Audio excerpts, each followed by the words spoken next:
What makes the achievement of emotional sobriety so difficult is the habits we have, the patterns we have in our behavior, the habitual ways that we've come to think about things. We have to really become aware of those things in order to challenge them, because the consciousness that has created a lot of the problems in our life cannot solve it, cannot change things. So what happens is the first step is waking up.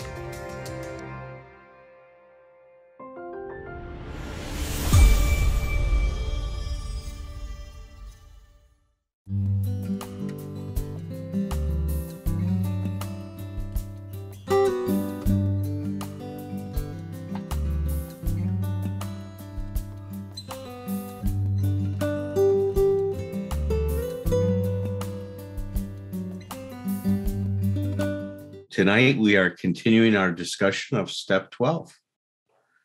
And we've been at the steps now for quite some time, haven't we? I think it's been over a year that we've been now talking about how the steps help us achieve emotional sobriety. And I just want to kind of put tonight's discussion in context, is that in steps 6 and 7, we really sat down with ourselves and really committed to developing the best possible attitude we can have towards life. In emotional sobriety terms, it's like we really made a commitment to try to put the best of us in charge of the rest of us. That's, I think, a good way to think about this, is putting the best of you in charge of the rest of you. That doesn't mean you're going to do that all the time. There's still going to be times when that's not the case, but that's what we're striving for, the best of us. That means to bring a certain maturity, or a level of consciousness and differentiation to our lives. And so after 6 and 7 happen, this is what I love about the steps, that you're given direction and given an opportunity to create an experience with yourself that helps you move in that direction. And that's what we did in 8 and 9. We take a look at the, people we've harmed, become willing to make amends. We now take radical responsibility for what's happened in our life up to this point. And in step 10 comes along. In 10, 11, and 12, I've been encouraging you to think about steps that are involved in integrating this way of life into a here and now, not a then and there perspective, but a here and now perspective. We want to integrate what we're learning about how to show up in this world so that we have emotional sobriety, and we have to plug it into what we're doing right now.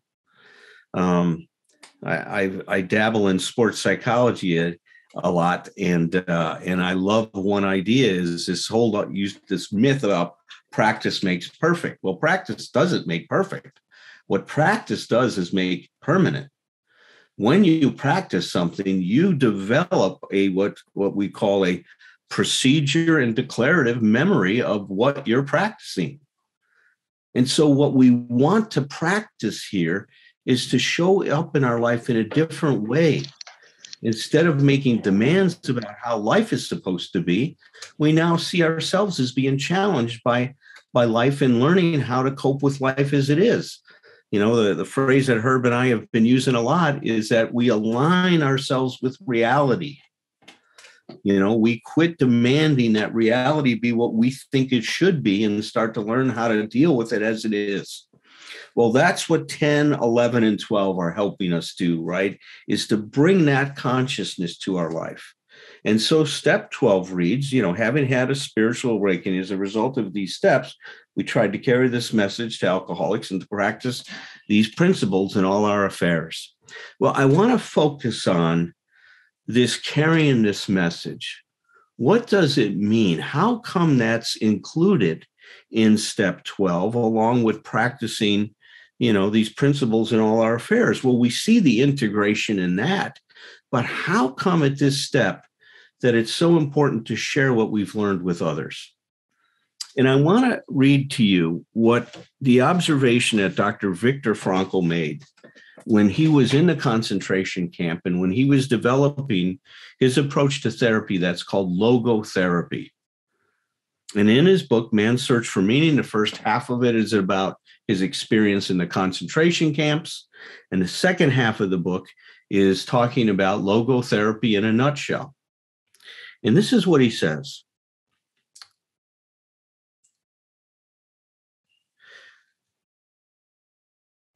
By declaring that man is responsible and must actualize the potential meaning of his life. So this is what is being captured in step 12, actualizing the potential meaning of our lives. He goes, I wish to stress that the meaning of life is to be discovered in the world rather than within man or his own psyche, as though it were a closed system. He goes, I have termed this constitutive characteristic the self-transcendence of human existence. The self-transcendence of human existence. It denotes the fact that being human almost always points and is directed to something or someone other than oneself, be it a meaning to fulfill or another human being to encounter. The more one forgets himself by giving himself to a cause to serve or another person to love, the more human he is and the more he actualizes himself. I'll read that again. The more one forgets himself by giving himself to a cause to serve or another person to love, the more human he is and the more he actualizes himself. What is called self-actualization is not an attainable aim at all, for the simple reason that the more one would strive for it, the more he would miss it. In other words, self-actualization is possible only as a side effect of self-transcendence. It's only a side effect of self-transcendence. So here we capture this important thing, the importance of being of value. You see, it's not all about us. And that's what we're trying to get where to. Bill talked about that every one of the steps is deflating our ego. Well, another way of saying it is that every one of the steps is helping us attain a deeper and deeper level of humility. And remember, humility being a low focus on self. A low focus on self and wanting to make a difference, because we all have that. It's a part of us. As I've said many times before, there are two powerful instincts inside of us: the desire to be of value, to please, to cooperate, and the desire to be your own person. Those need to be balanced. That's what emotional sobriety is about, learning to balance. Or another way of saying it is. Hey, Al, you just muted. Yeah, Alan. Sorry about that. I'll say that again, is that what we're trying to attain is to have an appropriate balance and a coordination of all of what we are. That's what we're striving for. And that's what emotional sobriety is about, is integrating all of these different parts of ourselves, into a harmonious operating whole. So with that being said, let me invite Tom and Herb into the discussion group, and let's hear your comments, gentlemen, on this wonderful step. Yeah, beautiful. Well, I love what you said about that you and Herb are using alignment. I love this, align with reality. It makes so much sense. And what I just did just now is put together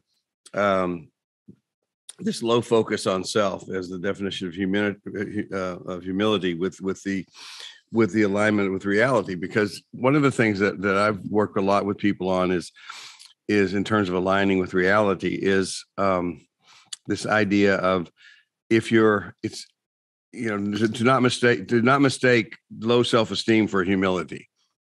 It's like we are responsible for ourselves, and that means we're responsible to be. I kind of worked this out with a friend of mine that I used to do workshops with, and she had a really tough time with this thing, and we talked about it, and she was a bottomless glass when it came to feeling good about herself. We could do workshops, we could do all kinds of cool stuff, and she would feel better about herself. But it's just like a bottomless glass. You could sit it on I have a bottomless glass in my office that I use to make this point, and I'll fill it with marbles, and then I'll pick the glass up, and of course it's it's easy to see the joke if you lose your marbles, but the idea is I've known so many people, and myself included, in that being that way, where you can do, wonderful stuff, you get lots of stuff, but you don't know how to hold on to it.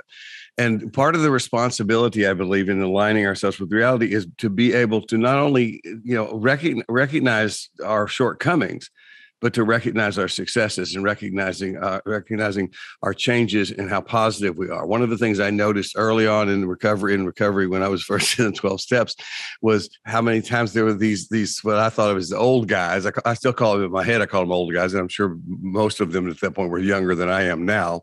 But as a young man, I saw them as old guys, and they would preface everything by saying, "Well, you can't trust me. I'm an alcoholic, and I can't be trusted." And they and find out they've been there for 25 years. I'm thinking, going, what the fuck you been doing? If you're not getting better.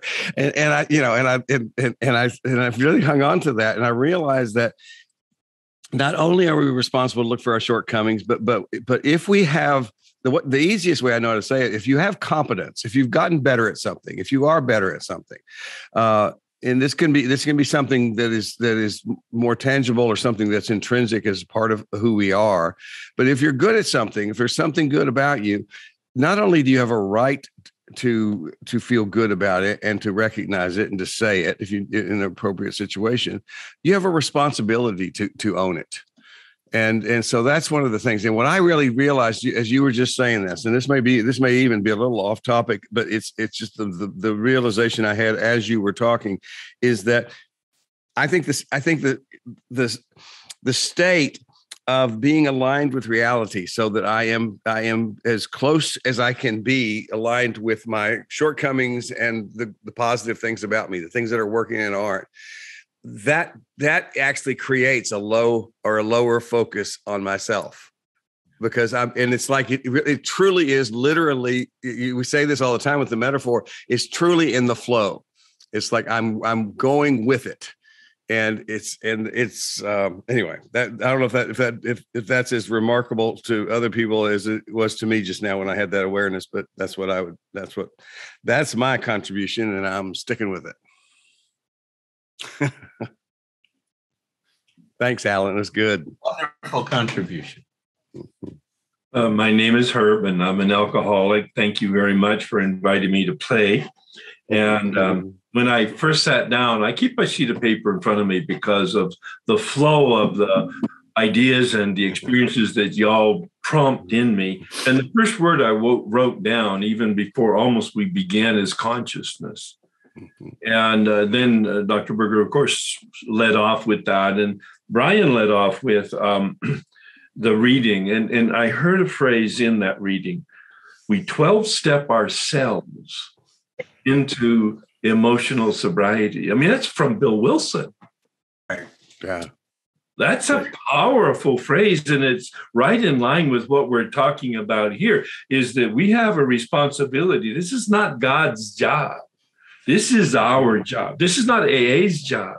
This is not our sponsor's job. This is our job to be committed to the turning that Bill talks about in step 3.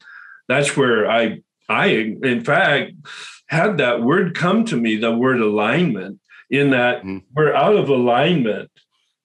And then we put ourselves in alignment, and that's the turning of step 3, to be in alignment, and of step 10 to place ourselves back in alignment. When we're disturbed, we're out of alignment.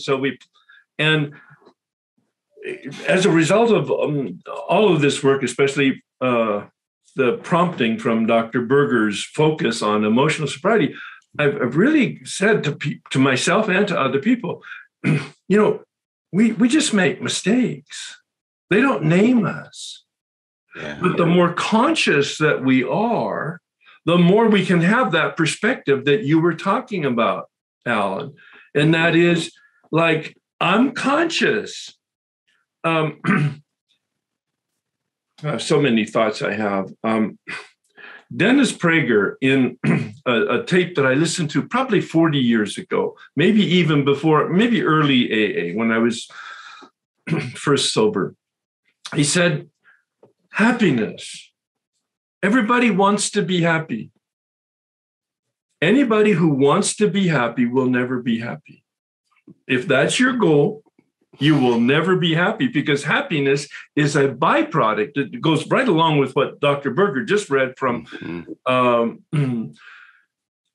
the book, Man's Search for Meaning. Happiness is a byproduct of my relationship with a meaning broader than myself and contribution to the people around me. Yeah. And it's exactly what we're talking about here in terms of the balance and the integration. So I see steps 11 and 12 as these steps of integration. Step 10 is the step of attempting to stay conscious. When we're disturbed, it's because we slipped off into being asleep, and we wake up through the 10th step, and then practice the 11 and 12. That's the wonder. And you use that term, practicing principles from the 12th step. It's just a practice. I'm practicing. I wrote a reflection. We practice life. We just practice. Oh, wow, look at that. I just made a mistake that I made yesterday. I can correct it again today. Hopefully I'll make it less frequently and less horribly, but I just correct it. And Tom, what you said about humility, that's just accepting me and the reality of it as it is. This stuff is so simple, and yet it's so complicated. So many people, when I quote Dr. Berger or any of this work in emotional sobriety, reality is just what it is, they kind of look at me kind of like, what? What? I think he said something pretty profound, but I have no idea what it meant. Yeah, exactly. And when you spend some time with people, and you kind of like, if they're open-minded, and they kind of like have a conversation about that, they go, oh my God, I had a guy jump up in my workshop, and you may have heard me say this about 2 years ago. He said, Herb. I said, what, Jason? He said, reality is not personal. I love that one. That was good. And he said, you got it, baby. That's so good. I got to remember that. I love that. Reality is not personal. I had a guy that I talked to today, Herb. All he could do is take everything that happened in life personally. He's so angry at all his employees, and they're union workers. And my God, when they're building one of those flats, they should be able to build it in an hour. It takes them 3 hours.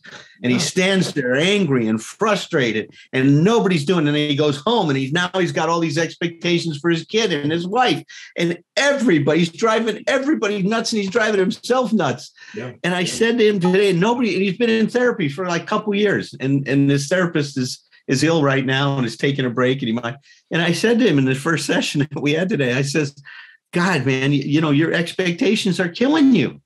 He goes, do you think my expectations are unreasonable? I said, every damn one of them. He goes, what? I mean, are you kidding me? This is the way things are supposed to be. I go, that's the problem.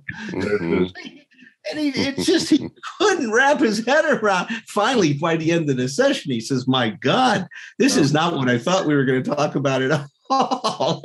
And I'm so glad we did. I mean, because when people start to get it, it does open up so many new possibilities. Yeah, it really does. It gives us a chance to really be in a very different relationship with ourselves, with others, and with reality. I hear a lot of people criticize the 12 steps that they're old-fashioned. I can understand that criticism. They were written back in 1935. Some people that are agnostic have difficulty with the word God used in the steps. For me, I look at the process that's involved. The forces that the 12 steps generate are so powerful that I think they're ageless. There's this interesting phenomena that happens when you work the steps. They create a charge and then a discharge. You know, the first step, we're powerless. Our life has become unmanageable. It creates this charge. You know, we're in big trouble and we don't know what to do. And then step 2 comes along and it says we have hope. That charge, that existential crisis that we have is resolved. What's happening here is parallel to life. We charge ourselves when we breathe in. When we exhale, we discharge. That's the rhythm of life. And the way I love to think about the 12 steps, it's helping us get connected to the rhythm of life so we can learn how to show up in a good way.